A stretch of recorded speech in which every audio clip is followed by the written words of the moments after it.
Olá, caríssimos, meu nome é Rafael, sou professor de História e hoje a gente aqui vai tratar de uma matéria muito interessante que é a pré-história. Bem, antes de mais nada, a gente tem que se justificar, né? Tem que explicar por que a gente está tratando de pré-história, afinal foi um tempo que aconteceu há muitos séculos atrás, há milhares de anos. Bem, a pré-história é importante basicamente por dois motivos. O primeiro motivo é que na pré-história nós vamos ter a configuração, a formação daquilo que vai ser a nossa espécie, o homem. Isto é, nós nos formamos biologicamente, culturalmente, num período. As características que você, seu pai, seus amigos, a humanidade toda tem, ocorrem nesse momento. Portanto, a pré-história é importante como o momento em que a humanidade surge, para entender a sua formação. Agora, a pré-história também é importante, fundamental, porque é ali que começam as primeiras sociedades. A primeira vez em que o homem deixa de ser um animal qualquer e passa a ser um animal que domina a natureza, se organiza em sociedade, em suma, quando toda a nossa história começa. Bem, mas todo começo tem o seu início. Pode ser meio óbvio, mas é do início que nós vamos tratar. A pergunta que nós queremos responder é o seguinte, a partir de agora. Como podemos conhecer a pré-história? Não é algo muito simples, nem muito óbvio. Veja por quê. Vamos imaginar um exemplo. Como é que a física consegue chegar às suas leis? As famosas leis da física, leis do movimento, por exemplo. Ela observa os fenômenos, testa esses fenômenos em laboratório, vê as suas regularidades, traça princípios matemáticos disso. Eu sou da história, eu não entendo nada disso, hein, gente? Em suma, a partir daí, gera o seu conhecimento. Na história, o conhecimento não tem esse recurso da experimentação como na física, de forma alguma. Na história, o conhecimento que nós temos vem de um passado que deixou suas marcas. No caso da pré-história, esse passado que deixa as suas marcas é que nos dá a matéria-prima, o que nos lega o seu conhecimento. Isto é, para a gente entender a pré-história, é necessário pensar que o homem pré-histórico deixou vestígios, marcas daquela época. Esses vestígios, marcas que o homem pré-histórico deixou dessa época, se chamam artefatos. Isto é, são os instrumentos produzidos pela humanidade. Então, bem, os artefatos, que são as marcas do passado que nos chegam hoje, eles podem ser de vários tipos. Há artefatos que são instrumentos de pedra. O homem pré-histórico pegou lá, fez uma faca a partir de uma pedra, e isso sobra até hoje. Há artefatos que são, por exemplo, cerâmica. O homem pré-histórico fez um vaso de cerâmica para depositar os alimentos, e isso resistiu ao tempo e nos chega até hoje. Há outros artefatos, por exemplo, como instrumentos feitos de ossos. Esses instrumentos feitos de ossos de outros animais, eles foram utilizados pelo homem pré-histórico e nos chegam até hoje. Portanto, para entender a pré-história, é necessário entender que é um período no qual sabemos, através das marcas, dos artefatos, dos instrumentos, das coisas produzidas pelo homem da pré-história naquela época. Nós não temos um livro escrito, o Diário do Homem Pré-Histórico. Não, nós não temos registros certinhos daquilo porque não havia nem a escrita na época. Veja como faz tanto tempo. Por não haver a escrita e por só haver vestígios materiais, é que nós conhecemos a pré-história. Agora, para não ficar muito confuso, para tu achar que não tem nada a ver, que eu estou meio que viajando, que como assim a gente vai saber da pré-história através dos objetos de pedra que sobraram, é necessário a gente pensar um pouco do nosso conhecimento a respeito de um personagem tão conhecido, que é o Indiana Jones. Você conhece o Indiana Jones? O Indiana Jones é um arqueólogo. A arqueologia é a ciência que estuda o passado, não a partir do que os livros escritos no passado disseram, os testemunhos escritos, nada disso. A arqueologia estuda o passado a partir dos vestígios materiais, dos objetos encontrados naquele tempo e que nos chegaram até hoje. O Indiana Jones é um arqueólogo. Ele encontra esses objetos. Vamos ver no filme.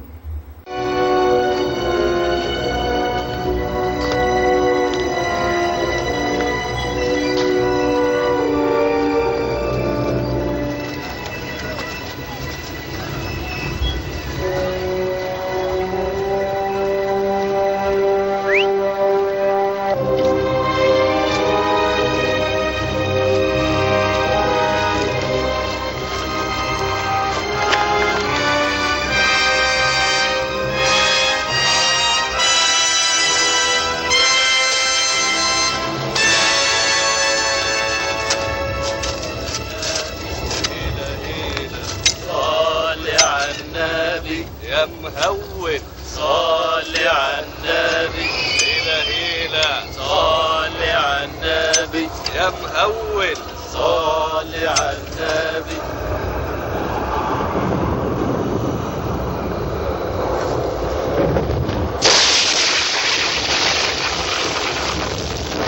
Indy, encontramos uma pedra.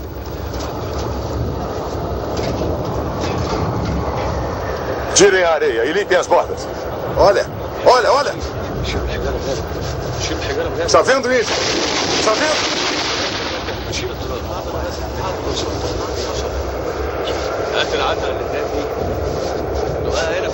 Olha só. Olha, olha. Está vendo? Tragam as barras de ferro. Como um time. Como um time, rapazes. Força.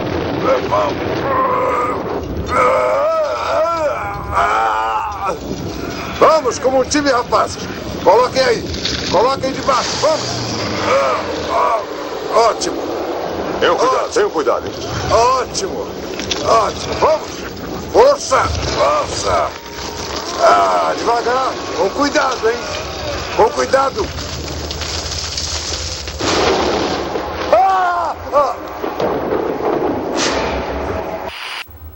Como você viu, o Indiana Jones, na sua descoberta, encontra uma coisa do passado. O local onde o arqueólogo encontra algo do passado, esse vestígio, esse objeto material, se chama sítio arqueológico. O sítio arqueológico, para o arqueólogo, é como se fosse o local do crime para o detetive. Ali estão todas as provas sobre aquilo que aconteceu. Cabe ao arqueólogo ter a sensibilidade, entender por que um objeto está posicionado num canto, o outro no outro canto, qual a relação entre ambos. Tem que ter sensibilidade, está entendendo? E isso não é muito simples. O sítio arqueológico é o local de trabalho do arqueólogo e é no sítio arqueológico que é através do sítio arqueológico que nós conhecemos a pré-história. Agora, uma dica importante.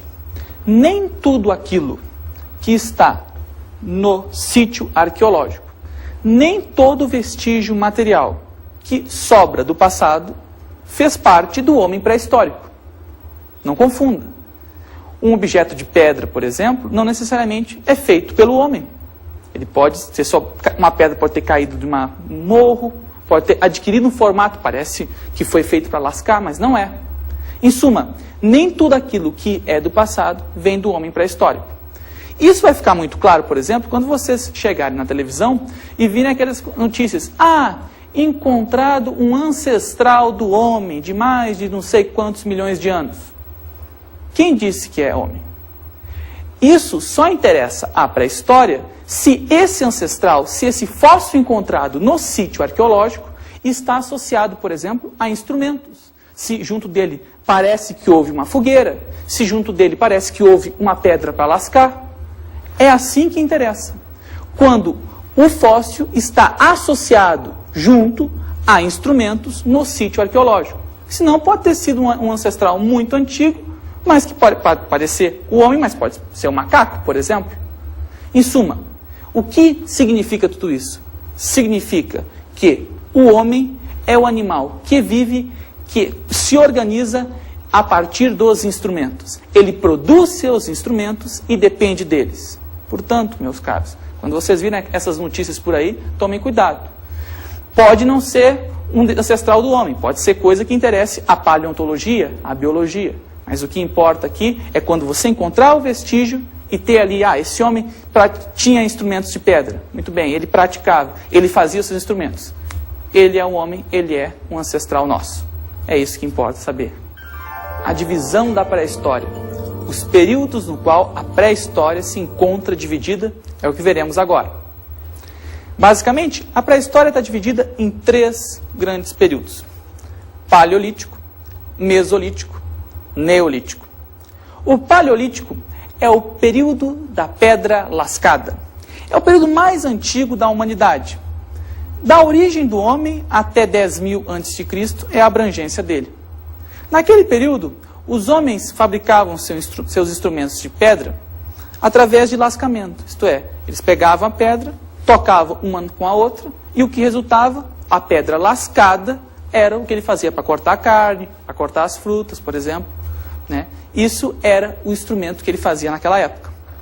O período do Mesolítico é o período intermediário. Ele vai mais ou menos ali do 10.000 a.C. até os 8.000 a.C.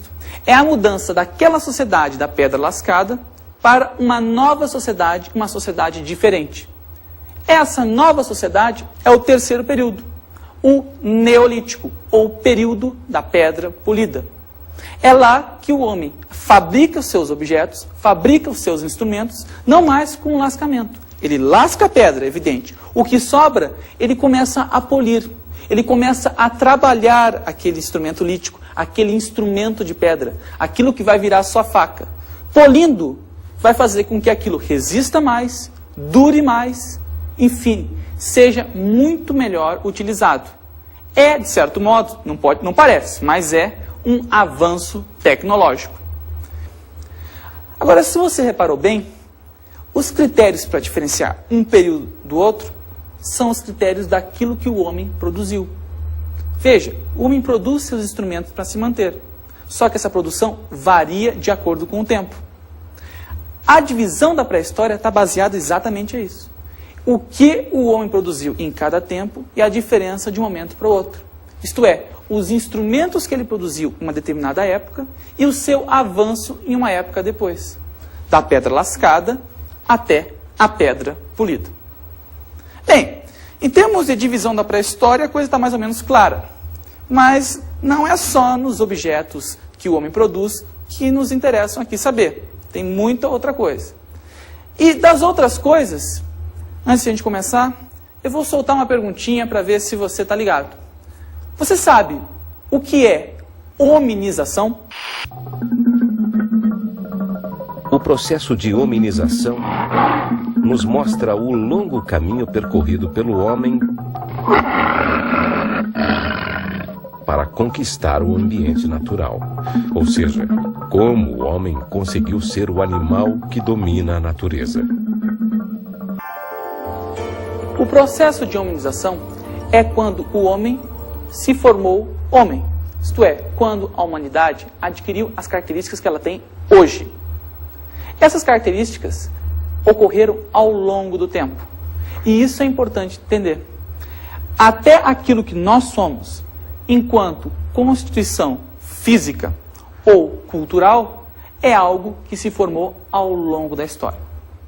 Agora, é interessante saber como o homem adquiriu essa constituição que nós temos hoje. Há várias teorias para tentar entender como o homem adquiriu essas características. Nenhuma está provada, mas são interessantes para a gente refletir como a gente se tornou aquilo que é hoje. A primeira delas é a teoria do bipedismo. Segundo a teoria do bipedismo, o homem adquiriu suas funções atuais quando começou a andar assim, com as duas pernas. Liberando as mãos do processo de caminhar, ele começou, segundo a teoria do bipedismo, a fabricar instrumentos, começou a utilizar a sua inteligência e canalizá-la nas mãos. Isso teria feito com que o homem conseguisse maior conhecimento, evoluísse e se tornasse aquilo que é hoje. Isto é, caminhando, o homem chegou ao que é hoje. Mas essa é uma teoria. A outra teoria é a teoria da caça. Segundo a teoria da caça, o homem adquiriu as características que tem hoje através da caça. Ao caçar os animais, o homem conseguiu se organizar melhor, sim, porque a caçada não é fácil. Ele precisa contar com a ajuda de outro homem. Ele passou a produzir instrumentos para conseguir matar, pegar esses animais. Portanto, ele teria desenvolvido a inteligência.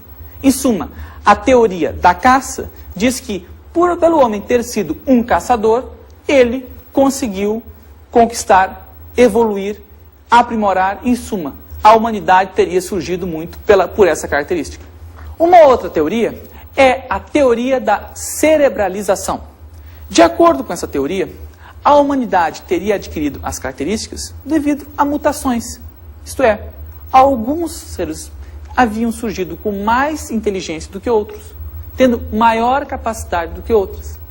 Portanto, a inteligência humana, aquilo que tanto singulariza a todos nós, teria vindo de uma mutação. Essa é a tese da cerebralização. E por fim, uma outra teoria aceita é a teoria da linguagem. Segundo a teoria da linguagem, a humanidade teria adquirido suas características de acordo com a capacidade do homem se comunicar com o seu semelhante. Isto é, pelo fato de o homem se comunicar, ele está vivendo em sociedade, ele está organizando atividades, sejam elas de sobrevivência ou não, ele está se socializando, e isso faz com que haja um progresso, tanto da humanidade como um todo, como um progresso intelectual do próprio homem. Portanto, seria a linguagem a capacidade do homem se conviver e demonstrar, isto é, associar a sua fala com a de outro, que teria a humanidade obtido esse sucesso todo. Agora, todo cuidado. Nenhuma dessas teorias está provada. Na verdade, hoje acredita-se que tanto a interação de fatores culturais, como a caça, quanto fatores biológicos, como a suposta cerebralização, seriam aquilo que formou o homem. Não uma teoria que explique tudo, mas a interação de diversos fatores. Aspectos culturais e biológicos são inseparáveis para entender a humanidade. O Paleolítico, período da Pedra Lascada, é um dos períodos mais importantes da história do homem. É nele que o homem adquire essa configuração, essas características que tem hoje. O processo de hominização ocorre no período Paleolítico. Agora, para entender esse período, que foi o mais longo da história da humanidade, vamos dar uma olhada num filme muito interessante. Vamos dar uma olhada nos Flintstones. Pedrito, eu pensei que quisesse um casamento lindo e simples. Acredite, não existe nenhum casamento que seja simples. Claro que existe. Nos velhos tempos dávamos uma porretada nelas. Agora eu é que bato o Fred Flintstone. Ei, o que está acontecendo? Quero que esse casamento seja o dia mais feliz da vida de Pedrita. Eu não vou deixar que você estrague tudo como estragou o nosso, ouviu? Que negócio é esse de ter estragado o nosso? Não se lembra, Fred? Foi a gota d'água, seu malandro. Mas senhora Slackhoople... Eu não sei o que minha filha viu em você, mas estou lhe dizendo agora, terminou. Agora saia e não volte mais. nada, Vilma. Eu só disse que o chapéu dela parecia um par de pterodátilos acasalando. Por que você foi dizer uma coisa dessas? Porque parecia um par de pterodátilos se acasalando. Sabe, tinha uma coisinha saindo que parecia uma asinha. Oh, Fred, esse deveria ser o dia mais feliz da minha vida. E vai ser, Vilma, eu prometo.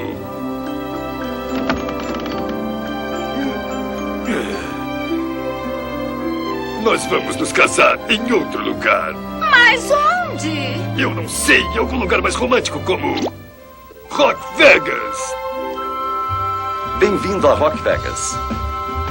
Salão de cristal. Cassino. Capela do Amor. Bem, os Flintstones é um desenho bem legal, mas em termos históricos a gente tem que tomar cuidado. Uma coisa é divertimento, outra coisa é história. Os Flintstones, eles moravam em casas. No período do Paleolítico, nós veremos, o homem era nômade, não necessariamente fixo no local. Os Flintstones moravam em cidades. Isso não existia no Paleolítico e muito menos em boa parte da pré-história. Então tome cuidado. Os Flintstones são muito bons, mas não para estudar história. Bem, agora para entender melhor tudo isso que a gente está falando, vamos ver as características do Paleolítico. Uma primeira característica que nós veremos é a característica de ser o período da pedra lascada.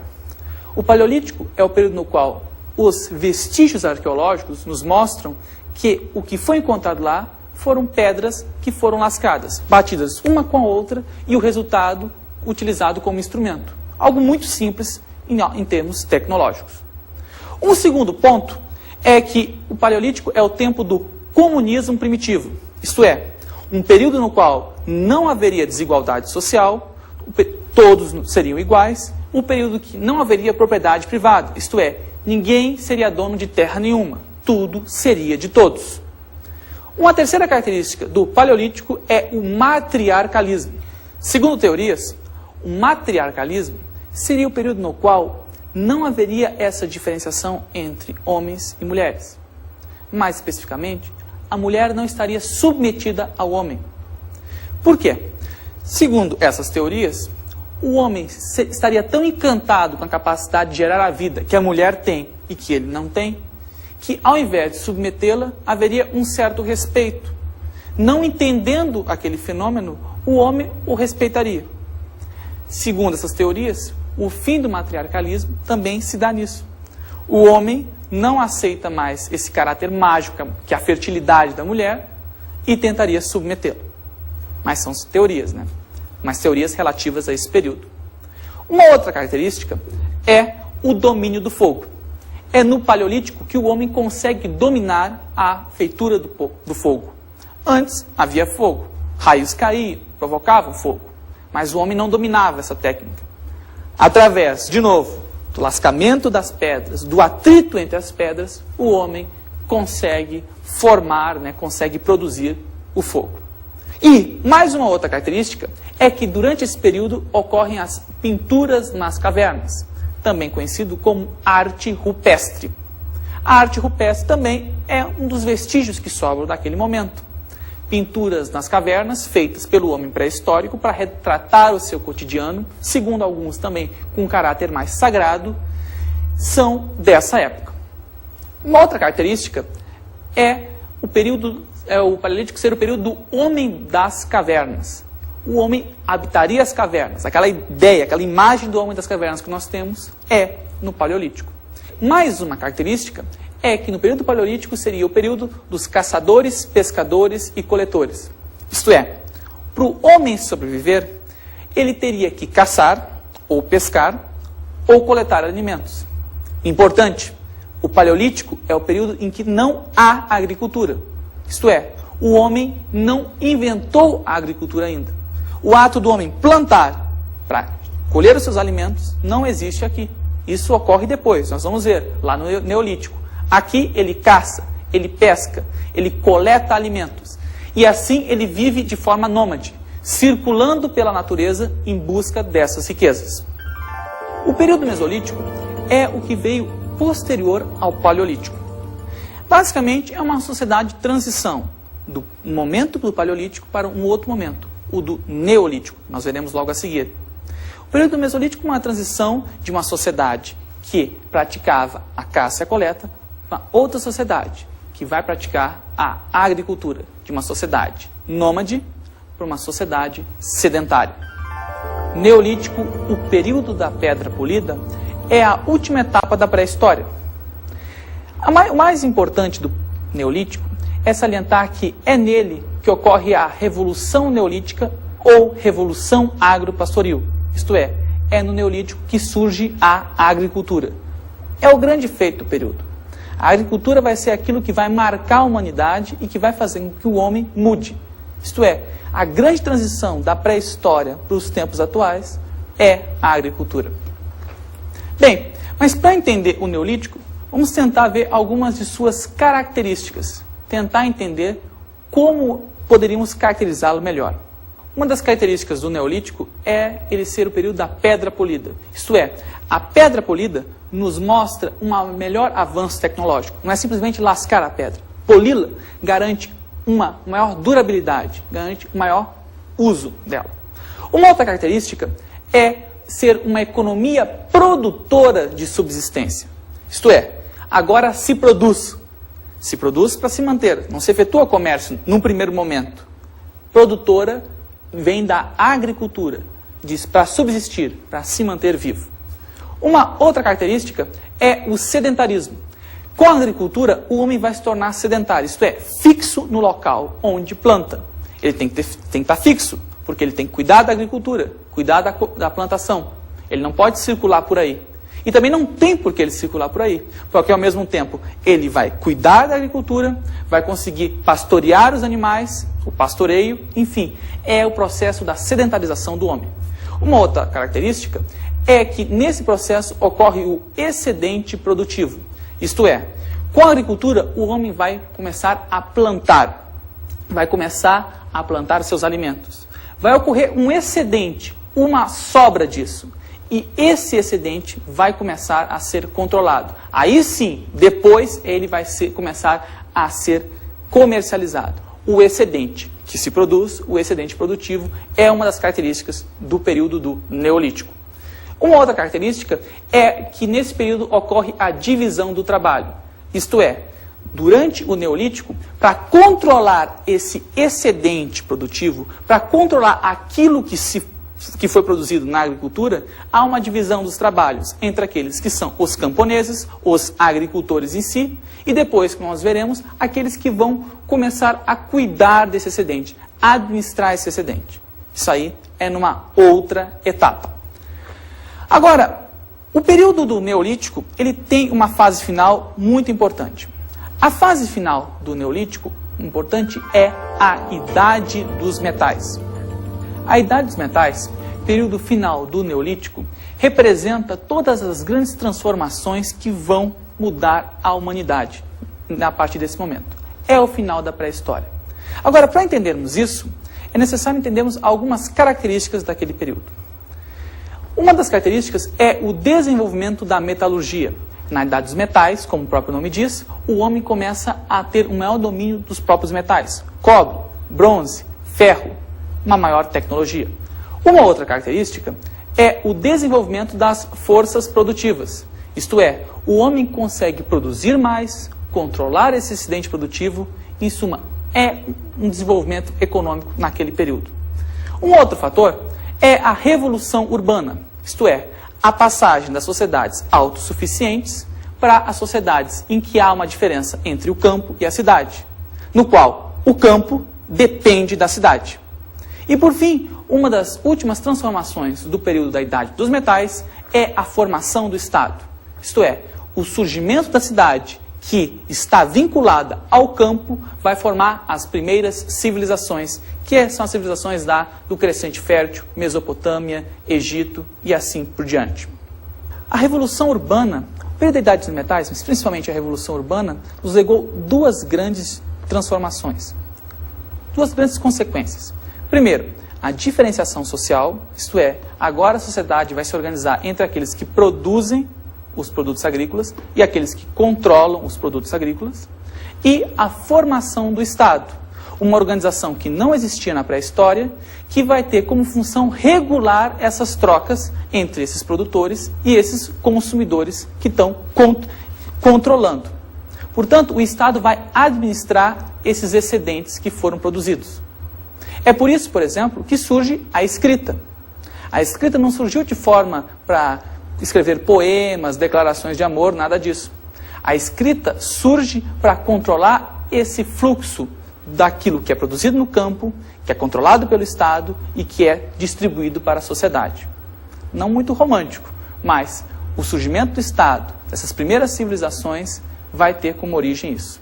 Mas quando surge a escrita, surge aquilo que alguns chamam de história, porque a pré-história é o momento antes da escrita. Mas aí a coisa é diferente e a história continua. E agora vou apresentar para vocês algumas dicas de estudo.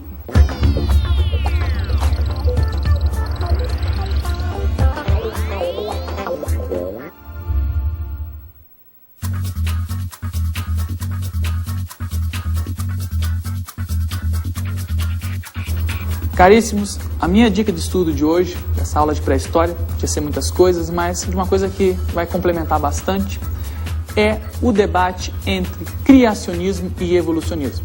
Nós vimos no processo de hominização como o homem se formou naquilo que ele é. Agora, isso é algo visto do ponto de vista científico. Há, até os dias de hoje, um duelo entre duas correntes. O criacionismo, que prega que o homem surgiu de acordo com a versão da Bíblia, isto é, a história de Adão, ou o evolucionismo, a ideia do Charles Darwin, que fala que o homem e o macaco têm um ancestral em comum, que o homem nada mais é do que um fruto da evolução das espécies. Pois muito bem, esse debate, que é muito interessante e é um debate atual de algo que pega para a história, você pode encontrar no filme O Vento Será a Tua Herança, do diretor Stanley Kramer. O filme retrata a história real do professor Scorpes, que em 1925, lá nos Estados Unidos, foi preso por ensinar a teoria da evolução das espécies do Darwin em sala de aula. Foi preso, foi julgado, houve uma grande mobilização lá nos Estados Unidos contra isso, mas foi condenado, porque ensinou que o homem e o macaco tiveram um ancestral em comum, que ensinou as teorias do Darwin, ao contrário das teorias criacionistas, que têm um cunho religioso. Um bom filme para mostrar que muito daquilo que a gente viu em pré-história ainda existe nos dias de hoje. Bem, pessoal, mas é isso. A gente se vê por aí. Grande abraço.